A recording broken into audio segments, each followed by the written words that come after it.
السلام علیکم ورحمۃ اللہ وبرکاتہ۔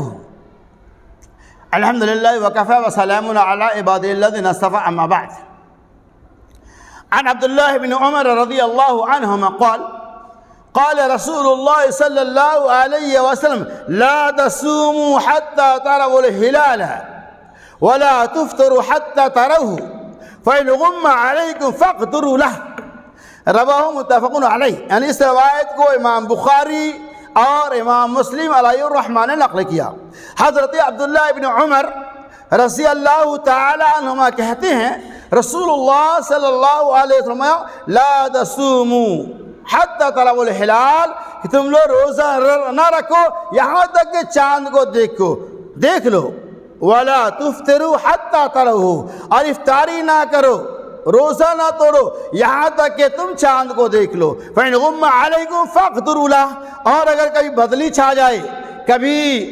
موسم ابر آلود ہو جائے، فَاقْدُرُوا لَهُ، تو تم گنتی کے 30 دنوں کو شمار کر لو، پھر تم عید کی تیاری کر لو، پھر تم عید مناؤ۔ اللہ کے رسول صلی اللہ علیہ وسلم سے حدیث پاک کے اندر چاند کا دار و مدار روزہ افطاری پہ ہے، یعنی چاند دیکھ کر ہم روزہ رکھیں گے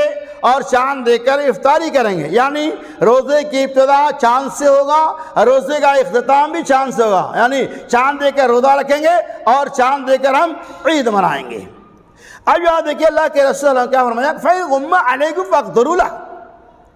کہ اگر کبھی بدلی چھا جائے، کبھی کبھار ایسا ہوتا ہے کہ موسم بالکل ابر آلود ہوتا ہے، بارش کا موسم ہوتا ہے، آسمان میں بدلی ہی بدلی رہتی ہے، کہیں روشنی نظر نہیں آتی، لوگ چاند بسیار دیکھنے کے باوجود بھی نہیں دیکھ سکتے ہیں 29 کا چاند ہوا یا نہیں ہوا،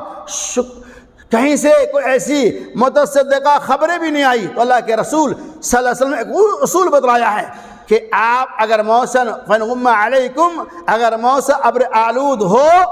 تو ہم گنتی کے 30 دن کو شمار کر لیں، پھر اس کے بعد عید کی نماز ادا کریں۔ اللہ تبارک و تعالی ہمیں اور آپ کو اس حدیث کے اوپر عمل کرنے کی توفیق رفیق عطا فرمائے۔